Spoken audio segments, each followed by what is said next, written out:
Welcome. This video was recorded live on World Sake Day, October 1st, 2020.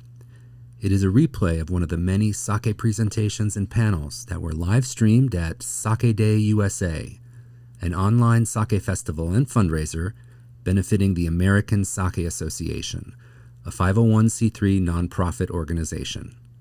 The purpose of our nonprofit is to develop approachable and easy to understand sake education materials, as well as to provide affordable access to sake tastings and interactive events.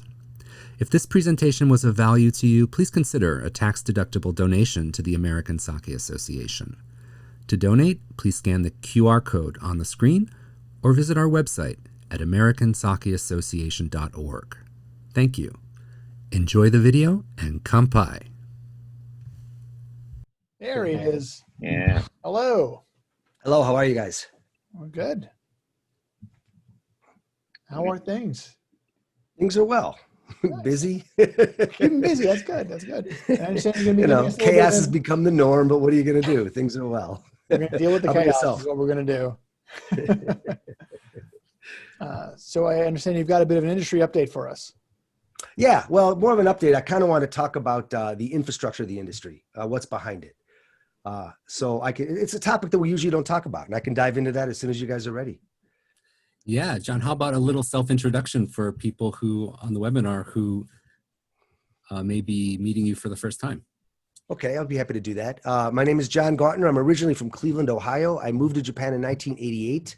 Although originally I was technically oriented, I was an engineer. I slowly got into sake, then way into sake, then way into sake. And I've been working in the industry since 94. I do a number of things. I do a lot of writing, a lot of speaking. I do educational programs. And I also manage an export company that exports 15 sake products into the United States. That's the quickest self-introduction I can do. Hopefully it's sufficient. It's an honor. It's a sincere honor to have you today. And we're really looking forward to your presentation. So take it away. I will do that. I'll do that. And I'll begin by saying to everybody, happy Sake Day, and congratulations to the American Sake Association for successfully putting all of this together. It's been a great day, I'm sure. I'm quite honored to be a part of it myself. My topic, as I mentioned, is the infrastructure of the sake industry in Japan. I mean, usually when we talk about sake, we're talking about ginjo or daiginjo or junmai or kimoto or yamada nishiki or the seimai buai or what brands are popular and things like that. And that's all good stuff. That's what we should be talking about if we're trying to enjoy the products. But I think rarely do we look at the industry itself. And I think that differs from other beverages. I think people that drink other beverages know a lot about the industries that produce those beverages. But we don't look at the industry behind the sake brewers as much. I mean, who makes this stuff? How many of them are there? Where are they located? What are the biggest producing regions and the smallest producing regions? Who's in control? Who oversees the sake industry, and how does that affect things? So those are the things that I want to talk about today, because if we have more of a familiarity with the industry, that gives us one more thing to talk about when it comes to sake. And the more people that are talking about sake more often, the better everything's going to get.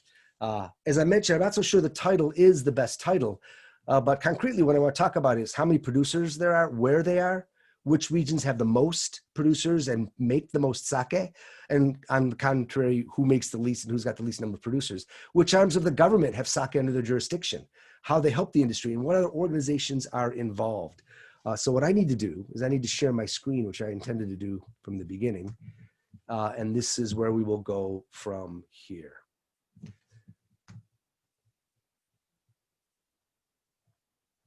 Rock and roll. So let's start with how many sake breweries are in the industry. Before talking about what there are now, back in 1988, when I first got to Japan, there were 2,500 breweries. If we went back to 1970, there were 3,500 breweries. And if you go all the way back to 1923, there were as many as 10,000 sake breweries in Japan. Today, there's about 1,200, about. And the reason I emphasize is about is because it depends on who's counting them and what's included in that count. For example, if you count brewing licenses that are out there, it's actually closer to 1,600. But this includes inactive companies. I mean, there's a number of companies out there that stopped brewing sake, but they just didn't shut down the business yet. So they still have an active brewing license. And those are in this number of 1,600 too. There's also companies that are peripheral. In other words, they do something like bottle sake and they actually need to have a license legally to do that. And those are included in this number as well. So sometimes you see a number closer to 1,600, and that's what's behind that. Also, there are some brewers that outsource their brewing. In other words, there's a handful of smaller companies that over the years, let's say perhaps they just weren't able to brew anymore. They might have, the Toji got too old and they didn't bother to get another one, or there was no one to take over the brewery, or sales were just dropping. But they still had a brand that's sold locally. So what they would do, and still do, is they outsource. In other words, they'll probably go to a larger brewery who will make sake for them, ship it to them, and then they'll bottle it and put their own label on it and sell it. And there's probably about 100 companies that are doing that. So if you exclude them, we're down to about 1,100 breweries. However, they're still in the industry. They're selling sake, you know what I mean? They're still doing business, so there's no reason to exclude them. So I like to say that there's about 1,200 breweries that are active in Japan. So next is where they are. Japan's got 47 prefectures, and a prefecture is about the size of a large county, about. Depends how big your counties are and how big the prefectures are, but there's 47 prefectures in Japan. And we can say that all 47 prefectures make at least some sake. So sake is brewed all over Japan. We didn't used to be able to say this until about 5 years ago. Kagoshima, who was the lone holdout, and Kagoshima is famous for imojochu, potato-based shochu.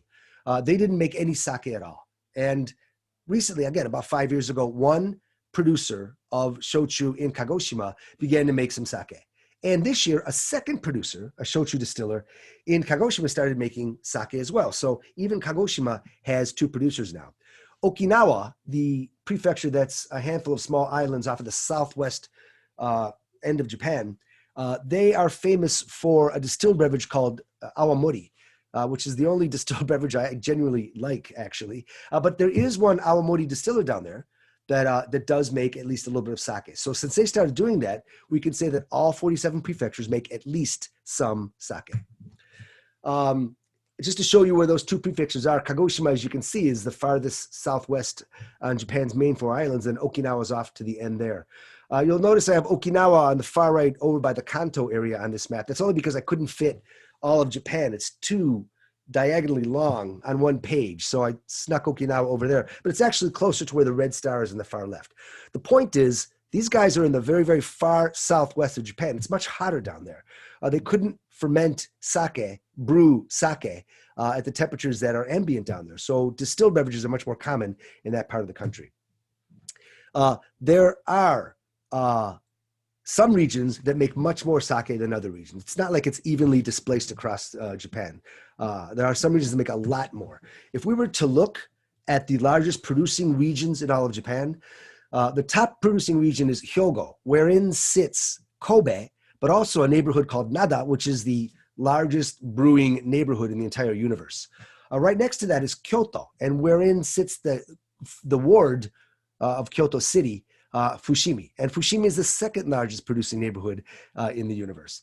After that is Niigata Prefecture, then Saitama and Chiba, which are both very close to Tokyo, then Akita in the upper northeastern part, the Tohoku region of Japan, then Aichi, which is where Nagoya sits, and then the historically and traditionally significant brewing regions of Fukushima, Nagano, and Hiroshima. Those are the top producing regions. Just to show you where they are, that red star is Tokyo. This is Hyogo, wherein sits Nada, and that there is Kyoto. So you can see Hyogo and Kyoto are right next to each other. Niigata is a little bit further north on the Sea of Japan side, and Akita is way up north in the Tohoku region. You'll notice here that Saitama, Chiba, and Aichi are actually in italics. The reason I've done that is because those regions are actually historically not large producing regions. They're not traditional brewing. So 100 years ago, those prefectures weren't even on the map of significant producing regions. However, some of the larger brewers, because Saitama and Chiba are right next to Tokyo, the largest consumer market in Japan is right there. They've built breweries up there. And so now you've got a lot of sake coming out of Saitama and Chiba. Aichi as well. Nagoya sits in Aichi as well. So there's a lot of large producers that have built facilities there, breweries there to supply the big markets. So they're important and they're very significant parts of the market, but 100 years ago they weren't. They weren't historical, traditional brewing centers. There are some regions that have many more sake breweries than others, many more sake breweries than others. Note, volume and the number of breweries don't directly correlate. In other words, there's some regions that have a lot of breweries, but they're all really tiny, so they don't make a whole lot of sake overall. And there's a few prefectures that don't have a significantly large number of breweries, or at least not at the top, but there's large producers, so they make a lot of sake. So volume and the number of breweries in the prefecture don't necessarily directly correlate. If we were to look at the places with the largest number of breweries, we see Niigata at the top with 89, then Nagano, which is right next door with 74, Hyogo, where Nada is, and there's 69 there, Fukushima with 63, Fukuoka with 58, Yamagata with 51, and Gifu Naichi tied at 42. And then a lot of the 47 prefectures in Japan have somewhere between 30 and 40 breweries that are active. Those are the largest number of breweries in the various prefectures. Here we look at the prefecture with the least number of breweries. Again, Okinawa, which is a tropical island, and they distill awamori down there. Kagoshima, which distills a lot of shochu with 2. Miyazaki with 2, and Kagawa with 6. Tokyo, which is just a huge metropolis, is down to 7, but they're healthy producers in the Tokyo area. Then there's a whole lot of breweries that have less than 20 as well. Again, just to give you an idea of where all these are, you'll see Tokyo, the red star on the far right, and then you'll see Miyazaki and Kagoshima and Okinawa, the ones that just have 1 or 2 breweries in the very, very far left. Those are down in the warmer regions of Japan where the ambient temperatures are too high for them to have brewed sake well long ago. So they turn to distillation, and that is basically shochu country. An interesting tangent to all of this is the star that's in the middle of the 5 that you see on Shikoku Island, the prefecture of Kagawa. You'll notice that it's very, very close to Hyogo as the crow flies, right? About 20 to 30 years ago, at some point in time, they built a bridge from Hyogo Prefecture across the Seto Inland Sea into Kagawa Prefecture. What that did is it enabled the producers of Hyogo, of Nada, to get their sake into Kagawa much less expensively, much more easily, and much more quickly. And that actually drove a large number of brewers in Kagawa out of business. Having said that, there's one significantly large producer in Kagawa, and the remaining 5 are very, very stable and very popular. So even though the number is small, it's a significant brewing region for sure. Again, the sake industry is quite polarized. You have just a couple of companies that are very large that make a large portion of the sake. In fact, the 8 largest companies combine for about 44% of all sake made. And that is basically in Nada and Fushimi.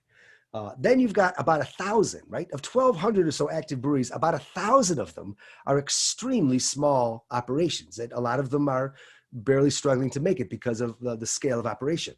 And then you've only got about 280 that are mid-sized and spread out between the 8 that are very large and the 1,000 that are very, very small. There's nothing wrong with any of the producers. They're all doing good jobs and the best they can. And the industry basically gets along pretty well. But it's interesting to me at how polarized in terms of scales of operation the industry is. People often ask, aren't there new breweries popping up? Don't new ones start from time to time? And the answer is almost never. The sake industry has been, unfortunately, in contraction more or less since 1973 when it peaked. Every year, less and less sake is consumed. And so the government is loath to give out licenses in this current environment because it's been contracting so much. However, it is slowly changing. You do hear from time to time, not often, very rarely actually, but how new licenses are granted. For example, 2 new licenses were recently granted in Hokkaido. It's actually the same company, 2 brewing facilities. But from time to time, you hear new ones. Also, you hear from time to time about people planning to open a sake brewery. For example, they'll start with a type of sake that's not legally sake because it's not filtered completely, dobodoku or something like that. And they'll say, well, in a few years, we're planning to open a proper sake brewery. I don't think these companies would go into business development without being really sure they were going to get a license. So I think that this thing about no new breweries popping up is slowly changing, but currently very, very rarely, almost never do new breweries pop up. Next, I want to talk about who oversees the sake industry. And again, this is an interesting idiosyncratic aspect of the sake industry, I think. While it's still rice, it's the Ministry of Agriculture, Forestry, and Fisheries. There's a lot of classifications of rice in Japan. And what I mean by that is 95% of all rice grown is for eating, the food supply. It's the staple food of Japan. And the government needs to control very tightly how much of that is produced. If they get a glut of rice in a big year, then the price will drop and the farmers won't be able to sustain themselves. So they need to make sure that supply and demand are balanced. And they do a very, very tight control of that. It's very good, but they need to control the rice. There's other varieties of rice that are used, for example, animal feed or for crushing for things like cakes and crackers. And then again, there's sake rice. There's rice that's classified for use in brewing sake. So all this needs to be controlled tightly for a number of reasons. And the Ministry of Agriculture, Forestry, and Fisheries does that while it's rice. Once that rice is into the sake brewery, it's under the jurisdiction of the National Tax Administration. Just like every country in the world, alcohol is all about taxes. And so once the rice is in the brewery, MAF is done with it and the NTA gets it. For tax purposes, and not just for sake taxes, but for all taxes, Japan is divided into 12 groups of one or more prefectures. 11 of these groups are called regional tax bureaus. The 12th one down in Okinawa, number 12 down there, is really just an office. So there's basically 11 regional tax bureaus in Japan and one small office. This is important because they're the ones that oversee the sake breweries in the prefectures in their jurisdiction. So the offices of each of these are very, very instrumental in assisting brewers in many, many ways. They'll teach them about new techniques, or maybe they'll have educational programs for the brewing staff there. They'll do R&D in a whole number of things and provide them with data. They'll do guidance. I mean, there's people whose job is actually to be an official government taster of sake. I mean, how cool is that? And they will taste it and say, okay, if you're looking to get a gold this year, you might want to work with these aromas or these kinds of flavor profiles. And of course, these organizations do a lot of regulating of the laws and enforcing the rules at the sake breweries as well. So they all affect the quality and nature of the region's sake. Very often, the style of sake in a particular tax region is because of the activities and efforts of the local tax bureau. Furthermore, on top of that, every prefecture has a Shuzo Kumei, or a Brewers Association. It's basically a business organization of all the breweries in that particular prefecture, and every prefecture has one. This organization helps out with many things. Of course, they do a lot of promotion and events, but they're very instrumental in purchasing rice. You may recall that in Japan, brewers, until very recently, nobody could grow their own rice. And you can now, but it's challenging. So almost all rice is purchased through agricultural co-ops or directly from the farmers if there's a contract. But the Shuzo Kumei, the Brewers Association, will assist in this in a number of ways. Furthermore, again, the national government is in charge of the National Tax Administration, but every prefecture has a government as well, obviously. And a lot of prefectural governments have industrial research centers or other similar organizations. In fact, two, I believe, prefectures, I believe it's Akita and Niigata, have specialized sake research organizations run by the prefectural government. But almost all prefectures will have an industrial research center, and they will do things like develop yeasts or rice strains that be grown. I mean, that's great. If you get a local rice that's good enough to brew with, you're helping the local economy, the local agricultural economy a lot as well. So there's a lot of things that the local prefectural governments will do in support of the local sake industry as well. Their impact can be huge. If you've got a prefecture that develops a yeast strain that's good, that's only used by the breweries in that prefecture, all of a sudden you've got a thread of consistency that runs through a lot of the products in that prefecture, and they get an identity, their sake will sell better. So it isn't always the case, but their impact can be huge on the nature and quality of the sake. Then up in Tokyo, I mentioned how every prefecture has a Shuzo Kumei, or Brewers Association. There's an organization in Japan called the Japan Sake and Shochu Makers Association, basically the Central Brewers Association. In other words, it's the central organization for all of the Shuzo Kumei, all of the Brewers Associations in each prefecture. And the JSS has many, many roles. It includes promotion, PR, guidance, a lot of things, including behind the scenes work as well. So they run events as well. So really a very, very valuable organization to the industry. They have an information center, the JSS Information Center, and it's very centrally located in the Shimbashi neighborhood of Tokyo.